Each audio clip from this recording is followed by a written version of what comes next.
যোৰহাটত গৰু ম'হ চুৰি চক্ৰ উৎখাত উত্তৰ পশ্চিম যোৰহাটৰ এলেংমৰা দগাঁও আদি অঞ্চলত গুৱাহাটীৰ গৰু চুৰি কৰি আহিছিল এটা চক্ৰই যোৱা নিশাও পুনৰ অৰুণ নেওগ নামৰ লোকজনৰ গোহালিৰ পৰা চুৰি হৈছিল এহাল ম'হ কিন্তু হাতলতে নিশা চুৰি কৰি লৈ যোৱা চোৰ আৰু ম'হ আৰক্ষীৰ চেকিঙত পাই ৰহস্যজনকভাৱে যাবলৈ দিয়াৰ গুৰুতৰ অভিযোগ উত্থাপন হৈছে অৱশেষত আৰক্ষী অধীক্ষকৰ তৎপৰতাত যোৰহাট আৰক্ষীয়ে গ্ৰেপ্তাৰ কৰিছে 4 চোৰক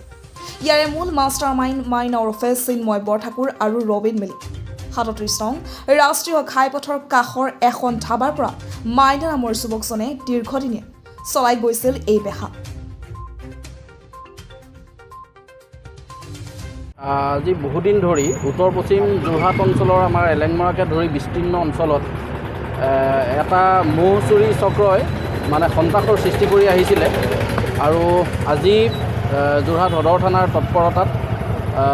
তিনিটাকৈ চোৰ ইতিমধ্যে ধৰা পৰিছে বুলি আমি জানিব পাৰিছোঁ আৰু আমি এইখিনিতে যোৰহাট সদৰ থানাৰ যি ক্ষিপ্ৰতাৰে কামখিনি আগবঢ়ালে আৰু চোৰকেইটা ধৰাৰ ক্ষেত্ৰত মানে যি তৎপৰতা দেখুৱালে আমি ধন্যবাদ দিছোঁ আৰু আশা কৰিছোঁ অনাগত দিনত যোৰহাটৰ কৃষিপ্ৰধান উত্তৰ পশ্চিম অঞ্চলৰ এটা বৃহৎ অঞ্চল আমাৰ কৃষিপ্ৰধান অঞ্চল আৰু গৰু ম'হ আৰু খেতি বাতি কৰি আমাৰ এই অঞ্চলৰ মানে গৰিষ্ঠ সংখ্যক লোকে জীৱিকা নিৰ্বাহ কৰে আমাৰ এহাল নিজা হাল বোৱা ম'হ ইতিমধ্যে লৈ গ'ল আজি ধৰা পৰিছে 3জনকৈ চোৰ গতিকে নামকেইটা এতিয়ালৈকে আমি মানে প্ৰশাসনে দিয়া নাই এজনৰ নাম পাইছোঁ হোটেল আছে 22 বছৰ তেখেতৰ মাইনা বুলি জানো আৰু মাইনা বৰঠাকুৰ নে কি বুলি বৰঠাকুৰ বুলি জানিছোঁ বাৰু গতিকে তেখেতে উচিত ব্যৱস্থা ল'ব লাগে বুলি আমি প্ৰশাসনক দাবী কৰিছোঁ আৰু ম'হকেইটা এলেংমৰা গাঁও 2 নং পহুমৰা পুলত আমাৰ নিজৰ ম'হ আপোনাৰ কেতিয়া চুৰি হৈছিলে ম'হকেইটা আপোনাৰ বৃহস্পতিবাৰ ৰাতি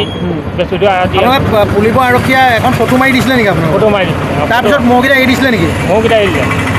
ফটো মৰাৰ পিছত আপোনালোকে কৈছিলে নে আপোনালোকৰ ম'হ বুলি কৈছিলে কৈছিলোঁ কালি আমি তালৈ গৈছিলোঁ তালৈ মানে গুৰুত্বই নিদিলে আমাক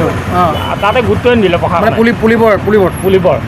গতিকে আমি ফটো পাই তেখেতৰ লগত গৈছিলোঁ তেখেতৰ প্ৰশাসনৰ এজন বাইদেউ আছে ফটোত গতিকে আমি সেইখাতে গৈছিলোঁ কিন্তু গুৰুত্বই নিদিলে কথাই নাপাতিলে তেখেতসকলে গতিকে আমি সেইখাতে আহি পেলাই যোৰহাট থানা সদৰ থানাত আমি ইমান সময়তে এখন মানে এজাহাৰ দিছোঁহি অৰুণ নেওগ